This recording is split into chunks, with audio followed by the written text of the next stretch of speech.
Revolution Radio proudly presents, live from the heart of the Blue Ridge, Roanoke, Virginia. It's the Just Bernard Show with host Bernard Alvarez. Join Bernard as he shares topics that reveal the real matrix and empower your human experience, including world liberty, the esoteric, suppressed technologies, spiritual ascension, and human consciousness.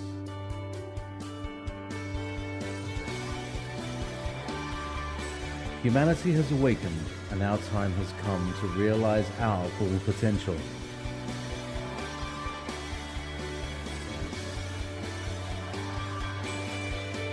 And now, live from the Star City,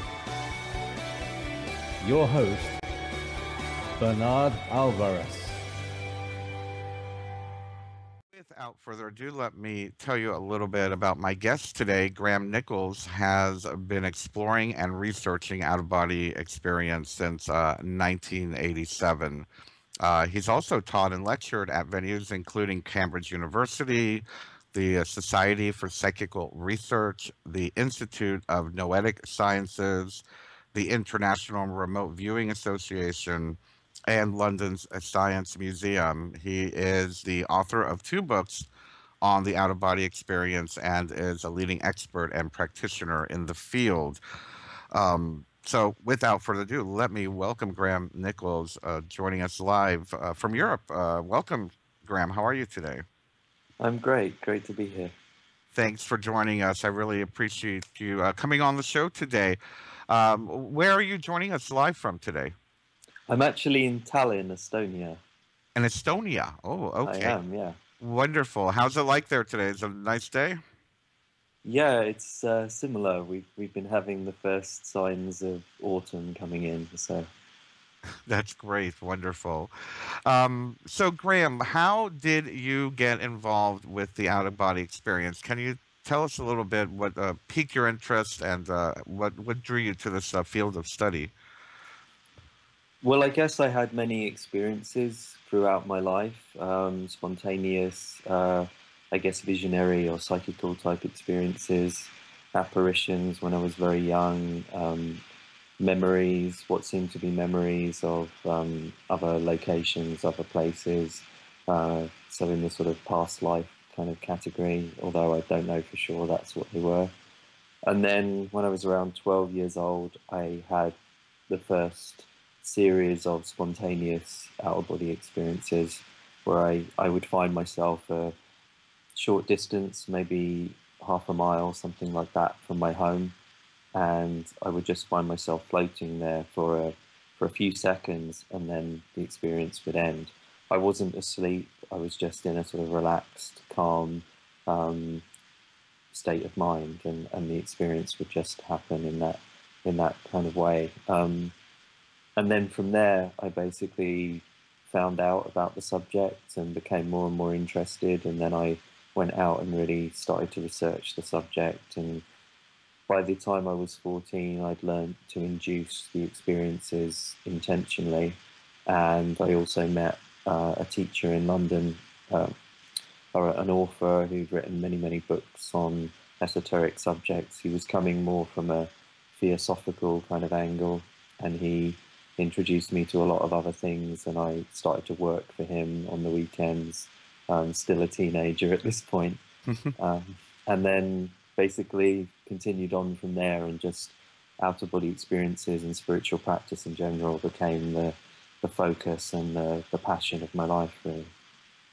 Very interesting. And for our folks that might be new to the subject matter, can you tell us a little bit perhaps the differences between, or if there are any, out-of-body experiences, astral projection, or near-death experiences? Is there much of a difference with all of those? I think they are mainly just different terms, but I guess how I would define it as an out-of-body experience is generally talked about more in this reality, in our kind of consensus reality, where we can see the world around us, that we can also see when we're in a physical state. Whereas astral projection tends to be more in the esoteric framework and tends to be the term used to refer to go to other levels, to out-of-body levels, you know, the other realities kind of thing. So I think that's really the distinction there. And then with near-death experiences, there's kind of a blending of the two in that sense, because I think many out-of-body experiences that happen in the context of a near-death experience tend to develop from the physical environment into the non-physical environment, or the trans-physical, as I call it in my books. So there's this kind of development, this progress that happens, and I think that's a unique factor about near-death and shared death experiences, because many people have out-of-body experiences while they're alive and then share the experience with someone who's actually going through the death process. So that's actually another area that locks in and connects with the near-death experience as well. And that's something I've experienced, so that's another area. Wow, I haven't really thought about that. That's very interesting that we could literally share an out-of-body experience with someone having a near-death experience. What was that experience like for you? That particular experience was very powerful because I basically it happened in the 90s, and that I didn't know this during the experience, but I was sharing the death experience of about 140 people who died in a plane crash. Oh. And I was watching them from, I couldn't interact from them, but I could, with them, but I was at a distance of maybe, it's hard to estimate because it was a very surreal kind of environment. It was very cloud-like, very misty, very, I guess very much like how we think of the afterlife and those kinds of environments. It was very much like that, infused with light, light that seemed to have a quality of compassion and awareness to it. So it was more than just ordinary light. But then there was this group of, like I say, about 140 people at a distance, and there seemed to be a degree of confusion, especially at the beginning of the experience. And I was watching from afar, observing the process that they were going through, and I saw them go through stages, basically, starting with confusion, then they moved into kind of a life review. I started to see glimpses of maybe memories, aspects of each individual's life. And that actually gave me a clue that I was seeing European people. There were lots of references and images that gave me this sense that this was somewhere in Europe. These people were all from somewhere in Europe, or mainly somewhere in Europe. And then some of them seemed to move away from the environment and go on to another level altogether. They seemed to be sort of drifting away into another level of the environment. So it was very interesting to me because I didn't know at the time what to make of this. And I remember when I came out of the experience, I was curious whether this did correlate with anything that had really happened, or whether this was just a strange hallucination, or what it could have been. And then I went into the living room a little while later, and my father was watching the news, and there was a big news report about a plane crash that had happened in Norway. So it basically seemed to correlate exactly with the timing and everything about what had happened in my out-of-body experience. Oh, wow. Very fascinating. Again, I never knew that. I've never heard of a shared death experience before. I find that very interesting. Now, you have had what is called verified out-of-body experience. Tell us a little bit about that. What is a verified out-of-body experience? Okay, I'll just make one point about the shared death experiences. Oh, yes, because please. if you're interested, or anyone else is interested, Raymond Moody, who famously wrote Life After Life, the original book that coined the term near-death experience. Oh. He's also written a book about shared death experiences, which, if my memory serves, is called Glimpses of Infinity, I think, off the top of my head. But just for people who might be interested in the shared death phenomena, because it's actually quite a common experience as well, especially between loved ones. That's great. Thank you for that. Thank you. Okay, so your question about the verified experiences. Well, a verified experience, I guess, is when we have an out of body experience and go to an environment, and then that environment has something about it that we can then bring back or tell to someone else, and then that information can then be verified later on. So I've had a few experiences like that. It's not something that is always easy to do. There are many factors involved: the state of mind you're in, the quality of your vision, the controllability of the experience. But on occasions, I have been able to do that, and I have the witnesses who confirm the experiences I've had, and that the information that I gave was correct. The most powerful one was actually also precognitive, so there was no way at all that I could have known in any way, shape, or form that this event was going to happen. So in that particular experience, I was with 4 people when the out-of-body experience happened. So there was witnesses of me having the out-of-body experience, then me telling them the information, and then 5 days later, the details came to pass, and there was a bombing that took place in London, and I saw the events of the bombing, and I described all of that 5 days before it actually happened. The out-of-body experience was probably the most intense I've ever had. I was teaching a technique that I use to induce out-of-body experiences called the G technique. I was teaching it for the first time, and as I was teaching it, I basically became overwhelmed by the intensity of what I was doing, and went into an out-of-body experience. I started to get the vibrations. Many people listening may well have heard about this idea of the vibrational state that often happens in the early stages of an out-of-body experience. I had that, but it was only very, very brief intensity to it, and then I found myself moving through a natural environment. That natural environment seemed to open up, and I found myself standing in Old Compton Street, which is in Soho in central London, and I was looking down this street, and I saw an explosion come out from the right-hand side of the street. So the details were very, very precise about where the whole event was going to be. I then felt the emotion of some of the people who were injured in the experience. So it kind of hit me in the chest, and as I felt this intensity hit me, it sent me back into my body, but I was still in a kind of deep trance state. And then one of the other people there had become aware that something was happening with me, and was basically coaxing me out of that state. And as I came out of that state, I then told the others in the room what had happened to me. So that was probably the most powerful experience I've had in terms of a verified experience. My goodness.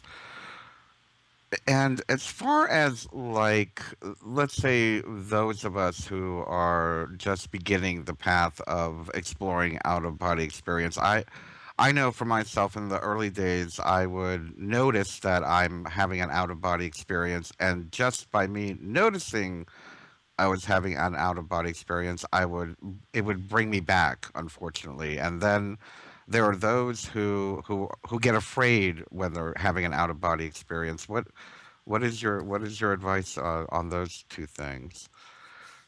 I think they're both very much to do with maybe an emotional reaction. I think early on we can have, as you say, a fear reaction, which can commonly destabilize the experience. We can also have an excitement reaction, which can also destabilize the experience. So it can be a range of different emotions or reactions to being in the experience, just sheer surprise in Right. many ways, which can just send the experience out of stability. So what I tend to focus on and emphasize in my teaching of the process is to develop a certain stability in the early stages of the experience. and a sort of calmness and a familiarity with the actual experience. So you can rehearse the process in your mind. You can start to develop as you have the early stages of the experience. You can use meditation and things like that to gain more stability, so you don't overreact in the early stages.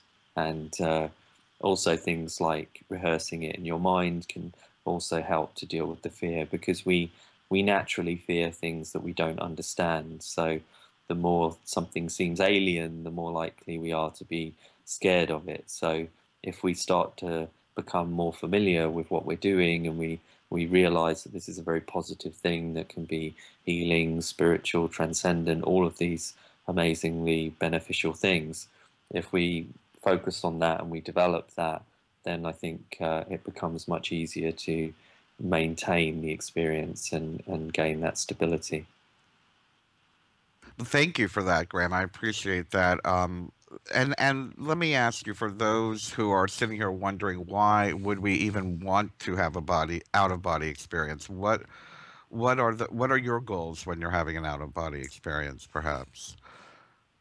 Well, as I mentioned, I think that they've opened me up in so many ways. If we really think about it, an out of body experience is a direct encounter with our spirit, with our essential self, our core, whatever you want to call it. I think that the out of body experience allows us to go into that state where we experience that directly, and there's very few ways that we can really do something like that. We always have to rely on secondary things, information from gurus or from other people. But the thing with the out of body experience is we can explore, is there life after death, for example, as we were talking about earlier. Mm-hmm. Can you actually experience that? And there's a long tradition and history of that. People like Emanuel Swedenborg, who was a Swedish scientist who, in the later part of his life, spent most of his time having out-of-body experiences and exploring the afterlife. There's a real, so that goes right back to the 1600s. And there's people even before that. Shamanic cultures are based on this idea of traveling out of the body and bringing back healing to the community. So I think there's healing, there's awareness and understanding, and there's also the direct experience of expansive interconnectedness, this sense of not being separate from anything around you. As the out of body experience develops, I think more and more we find this interconnection. We experience consciousness on a larger scale, and we experience oneness, essentially a non-dual awareness. We stop seeing things as separate, and I think that has a huge benefit. We become more compassionate, maybe we become more non-violent and things like that. It transforms us through direct experience. I like that, and that's very, very important to me, to someone like me, because I do believe it is about experiencing it firsthand. And this, you're offering a method that is a very firsthand approach. Speaking about shamanism, now many people are utilizing now. It's very big, the ayahuasca tourism and that kind of thing. What are your thoughts on the shamanic vision quest with the use of psychedelics to induce out of body experience? Positive, negative, personal?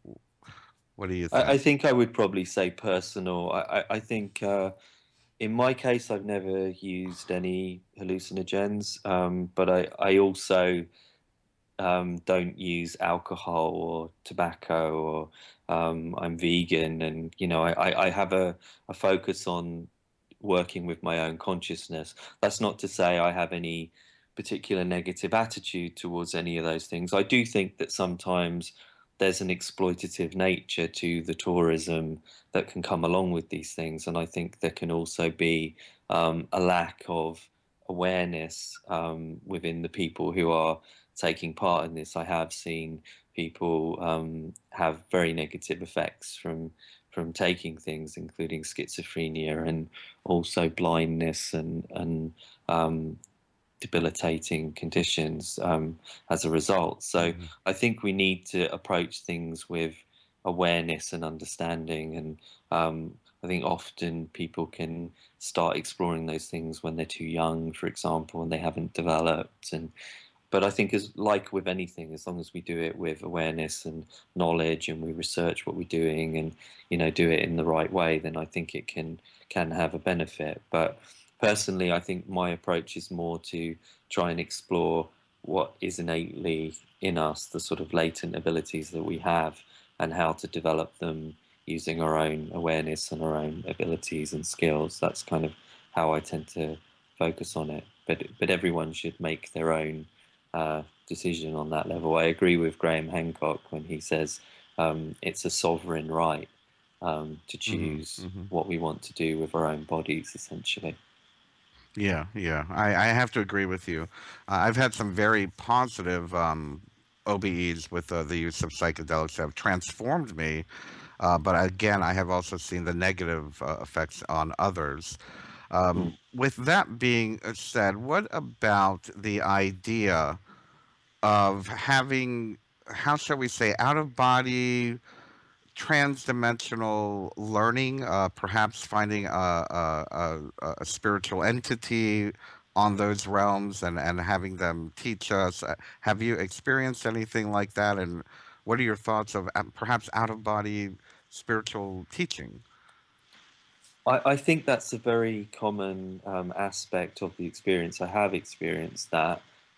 It's very hard to know what those beings really are, and exactly what their nature is, etc. But I think there's a long tradition again of I guess the best word I can use is something like a guide.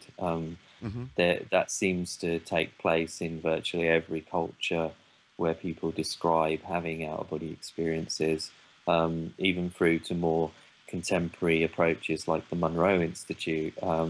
They were commonly experiencing guides in the early days of their research when Robert Monroe was still alive. So I think that that's something that is definitely there and definitely a part of the experience.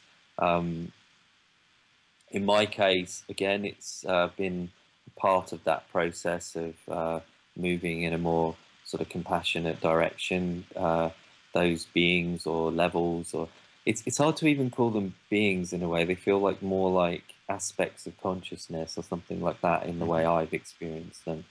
And I think that they can have a hugely beneficial and positive effect for people. So, and again, the out-of-body experience is a direct way to encounter and explore that aspect of reality, whatever it might be. Very good, very good. And as far as lucid dreaming, is lucid dreaming a form of out of body experience to you? Not to me. I tend to separate them. For me, because my out-of-body experiences don't happen when I'm asleep, and they have distinct characteristics to out-of-body experiences. I actually wrote an article on 17 differences between out-of-body experiences and lucid dreaming. Some of those points are specific to me, but many of them relate to everyone. I think one of the biggest differences or things that we can highlight is the reality check. The reality check, for those who know about lucid dreaming, is the basis of gaining awareness in a lucid dream in most scenarios.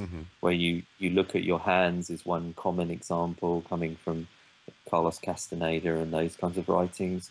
You look at your hands, and because of the nature of the lucid dream, your hands will break down, they'll change, they'll morph, and when that happens, you realize that you're actually dreaming. So when you do this in waking reality, they won't change, but when you do it in the dreaming reality, they will.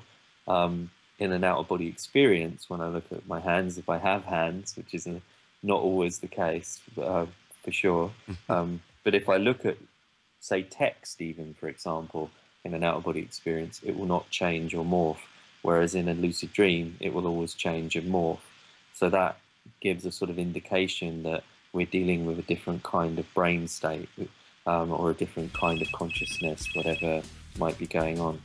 Wonderful. Well, we're up to our commercial break. We're going to be right back and finish discussing out of body. And now, back to your host, Bernard Alvarez.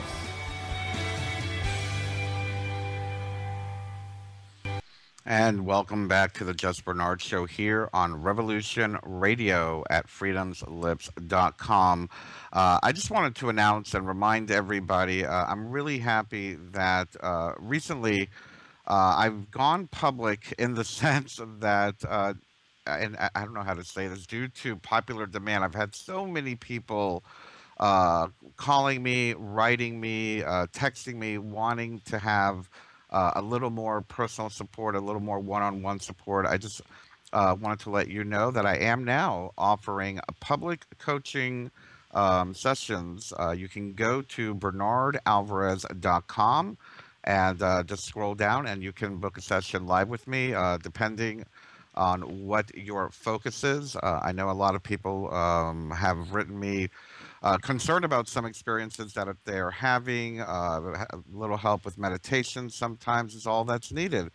Anyway, as well, I'm very happy to say that Graham is also has a new course called the Navigator course, and that's to help you navigate the out of body experience, and that is at navigatorcourse.com.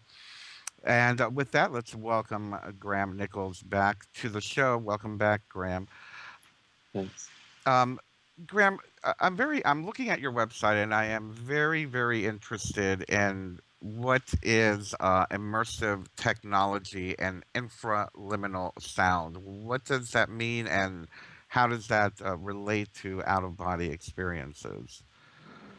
Okay. So, well, the story with that started in the early 90s. I started to do research on ways to help other people have out-of-body experiences, because the more I was doing it myself, the more other people would ask me, how do I learn this? How can I induce these kinds of things?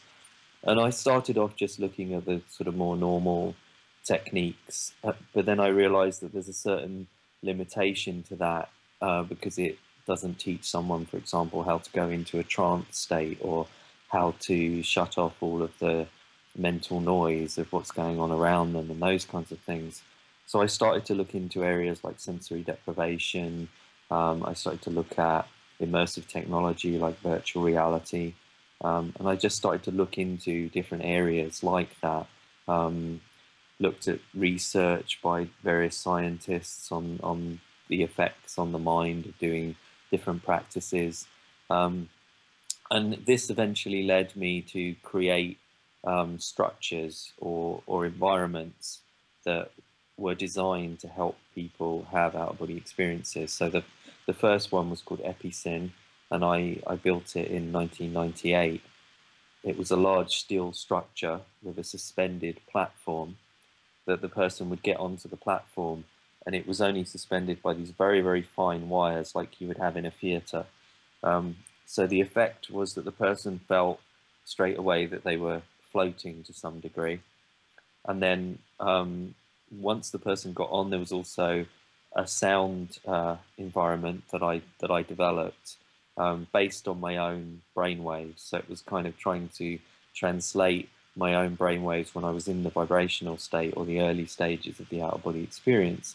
I would try to recreate that using sound. So this was a process that I've worked on since '98. So that was an early version, a sort of a basic form of it. But it also had hypnotic suggestions built into the track as well. So the idea was that it would help give someone an experience, especially when they combined it with doing other mental techniques, relaxation techniques, etc. So if you brought all that together, what you had is this immersive experience rather than someone just laying on their bed and trying to do something. I realized that bringing in each small element, like the sound, the hypnosis, the feeling of floating, all of these different elements would increase the person's chances of being successful, only by a small amount. But if you brought many of those into play, then the chance would be increased by 50%, 60%, etc. So that was really the philosophy I started to work with. And then in around the sort of early 2000s, I started work on the largest of those structures, which was a 10-meter virtual reality wrap-round screen. You would go into this environment and you would be surrounded by this virtual reality world that I constructed, and that was exhibited in London Science Museum. So that was open to the public, and people could just come and experience that environment. So that's really where it's all kind of gone. And the infra-liminal sound has just developed to a point that it's pretty consistent now for quite high proportion, 90% or so of people will get to the vibrational stage through that, which is what it's aimed towards, to get to the vibrational state. And then if they combine other techniques, as I said, bring in all these other elements, then their chances of being successful with the OBE is increased. So that's really the line of research and development that I've gone through with those areas. Wow, that's fantastic. And can we download any of these infraliminal sounds from you, or The infraliminal record, it is just one track at the moment that I developed over that time, and it's an hour and 45-minute long, so it's like a soundscape. But yes, it's available on my website if people want to get hold of that. Very, very interesting. Beautiful. Thank you. Um, some people on the chat room were asking, how do we go about out of body experience? Could you perhaps explain what are the, maybe not necessarily the steps, but what are the levels of the process? Are we going into relaxation? And when you're saying the vibrational state, what do you mean by that? What are some of the steps to getting into an OBE? Okay, well, I guess like spiritual practices in general, there is an aim to let go of the physical senses, or to divert our awareness away from the physical senses, the physical things that are going on around us, and to shut down the mental chatter, essentially, as we go. And I think that nearly all spiritual practices, be it meditation, be it we're going on a big vision quest, if we do something like that, we're removing ourselves from the social factor, we're taking ourselves into solitude, which is again a removing of something that can influence and impact us, to allow us to get to that more essential core level. And I think that meditation is the same thing in it, but just doing that in our everyday environment, and then an out-of-body experience is another form of that process. So in order to allow the out-of-body experience to take place, we need to get to a point where the body is not the central focus. So all of the practices that I've talked about, sensory deprivation, immersion, relaxation, exhaustion is a one I actually favor, because physical exhaustion is actually a more direct route in many ways. And I think most shamanic cultures have generally used that approach rather than the more relaxation approach. But I think it's, again, that's just a sort of cultural difference. But so I think it's all of those things just get us to a point where the body sort of falls away. It becomes less relevant to what's taking place. And as that transition process starts to happen, there's a transitional effect, which is what I call the vibrational state. There are several of them. It's not just one thing. The vibrational state is one form of transition, if you like, between being in body and being out of body. But it's the most common one, or around the most common one. So it's the one that gets talked about the most. But I think really what it is it's just this stage that represents that we're going from the in-body awareness to the out-of-body awareness. And it usually feels something akin to an electrical current, but it can be a very mild experience, a very intense experience. But it's never been unpleasant in my experiences, and I've never heard anyone really say it was particularly unpleasant. It's more just a sort of pleasant electrical type feeling. Most people have the sort of more mid-range intensity of it, but I have heard people say a jet plane taking off and things like that. But it's more commonly more mild than that. But it's a very good sign. If you get to that point, it says that you're on the cusp of transitioning from in-body to out-of-body, basically. And now, when we're out of body, there's a lot of, I guess, from this plane of consciousness, there's a lot of fear of not being able to get back. Many people visualize, the silver cord. What do you utilize, and how do you overcome that fear of not being able to get back in? I guess it depends what kind of framework, what sort of worldview you have, I guess, is how I would put it. I think when we look at it as a kind of carbon copy, sort of subtle body inside our body, in many ways, I think that's a too simplistic way of looking at it. I don't think that it's literally like a Russian doll, that you've got one body that sort of slots into the other body, and if you go too far, you're going to get lost. I think it's more like consciousness expanding. We're taking the focus away from the body and then just putting it outwardly to allow our awareness to travel freely, our consciousness to travel freely. So I tend to see it more like consciousness, because early on I had more of a sense of a body. I've never seen a silver cord. Only around 0 to 4% of people ever report silver cords. It's not as commonly experienced as many people claim. In my last review of the subject, I found literally no one who described one in any of their current experiences. Some people had them very early on, but then they disappeared. So I think it's more to do with our belief and our feeling about ourselves, because the body itself is very much like that in the out-body experience as well.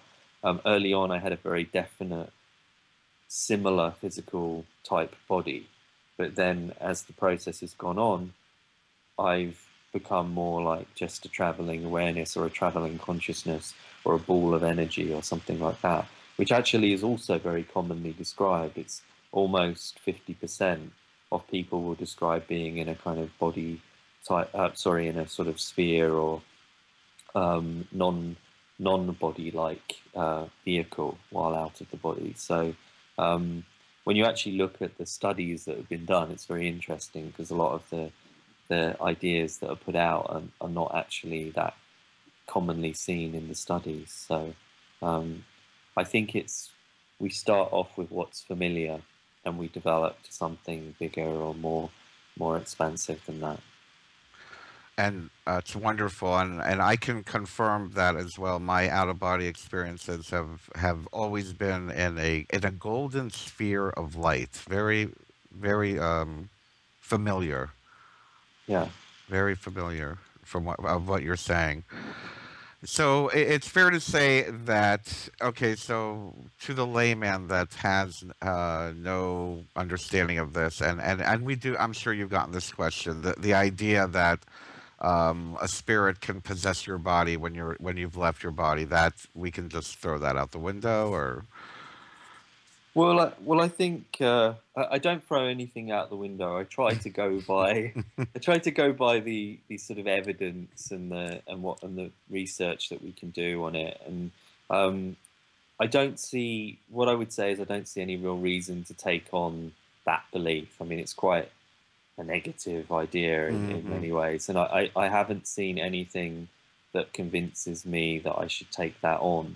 I have researched possession because I thought in my position and what I'm doing, it's important to the integrity of what I'm doing to research what's out there and to try and find out if there is anything that supports that kind of idea.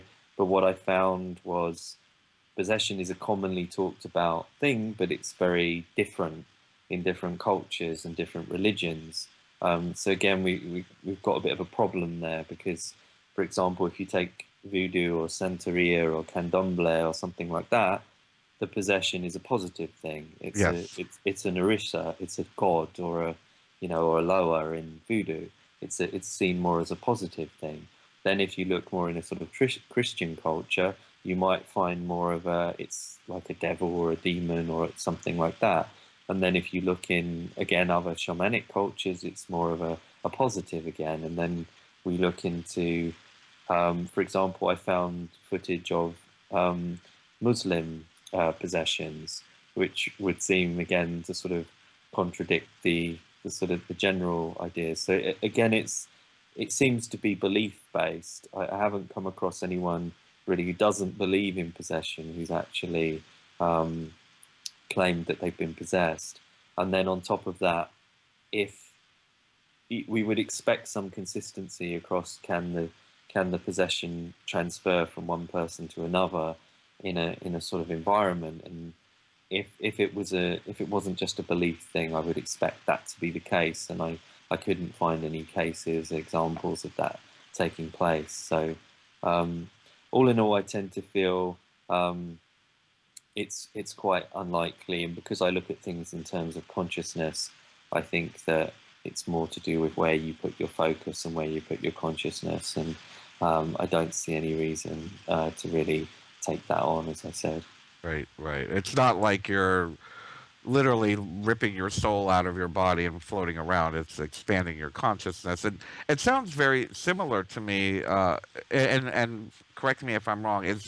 Are there any similarities to this and what we call remote viewing? I think remote viewing is on a continuum with the out of body experience. I think remote viewing would be calling upon similar psychic abilities or psi abilities. I think that's really what's going on. I think remote viewing is just more of an in-body experience. I mean, I do practice remote viewing as well, so that's something I'm very familiar with. But it's more of a thing that I would do in a conscious state. It's a more subtle experience on many levels. So it's more, you're getting glimpses, little snippets of information, and then you try to build that into a bigger picture. But I think if you take that whole process deeper, you get to the out-of-body experience. But I think what happens if you go to the full out-of-body experience, it tends to become less controllable, or at least in my experience, it's less controllable. If you try to control it too much, it tends to cancel it out, or it tends to slip into the sort of illusory, the non-factual.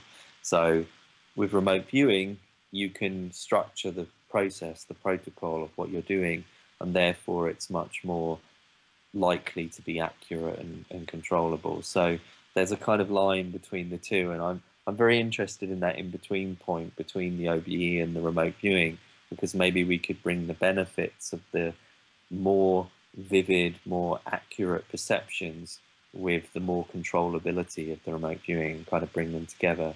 Actually, my lecture last year at the International Remote Viewing Conference in Las Vegas was focused around that subject of bridging the gap between the OBE and the remote viewing. Oh, wow, very interesting.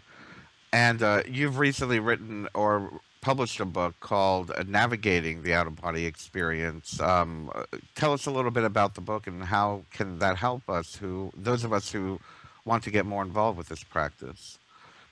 Well, the book really is Navigating the Out of Body Experience is my second book, and it's more focused on all of the practical things, how to actually do this.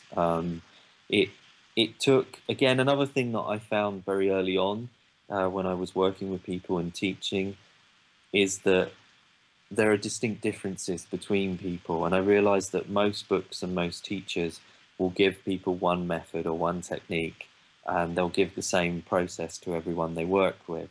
Now, the problem with that is because people are different, it can be unhelpful at times. So let's say, for example, someone's very gifted at lucid dreaming, and you give them a lucid dreaming method to initiate the out-of-body experience. that's fine. But if you give that lucid dreaming method to someone who doesn't even remember their dreams, they're going to get nowhere. So what I realized is select the technique to the person, find what the person's nature and skills and what they're good at, you know, what their sleeping patterns are like. I find out what their chronotype is like and all of those kinds of things, which is your sort of, whether you're more of a night owl or more of an early morning person. Those things have an effect, whether you're more of a conscious trance type person, or like me, I induce my OBEs from a conscious trance state. So therefore, I will use more conscious methods. I don't focus on sleep methods, etc., because that's not my natural inclination. So what I try to do is find the techniques that naturally work with that person. So the book has a profile that you fill out in the beginning that basically works out what type of person you are, what categories you fall into. Whether you're more of a physical person, whether you're more of a visual person, whether you're more into sound, or, you know, all those kinds of factors, and then uses those skills or those natural inclinations to select what techniques you should pick from the back of the book that has all the techniques set out. And then the book goes through all of the immersive type approaches, things you can do at home to create a sort of immersive experience at home. It also goes through diet and how you can use diet and nutrition to help benefit you in the process. It talks about afterlife levels. It talks about the science. There's a lot about the scientific research and what that tells us, and how those techniques and ideas can be used to better benefit us when we're choosing and working with techniques. So that's really how the book is approached. Oh, wow. Sounds like a wonderful guide for those of us that want to get more involved. And you also have the Navigator course. Is that like a video course? That's it runs that you can get it as a download if you just want to watch it at your leisure at any particular time. So it's available as a download, or you can sign up to the live course. There's a live course every month or so. The dates are published on navigatorcourse.com. So every month or so, the next date is posted up there for people who want to do the live course. So it's download or live. You've got both options. Wonderful. Well, we're out of time. I want to thank you so much for joining us. Everyone, you can get more information at GrahamNicholls with 2Ls.com or navigatorcourse.com. Thank you so much for joining us today, Graham. I really appreciate it. You're very welcome. It was great to be here. And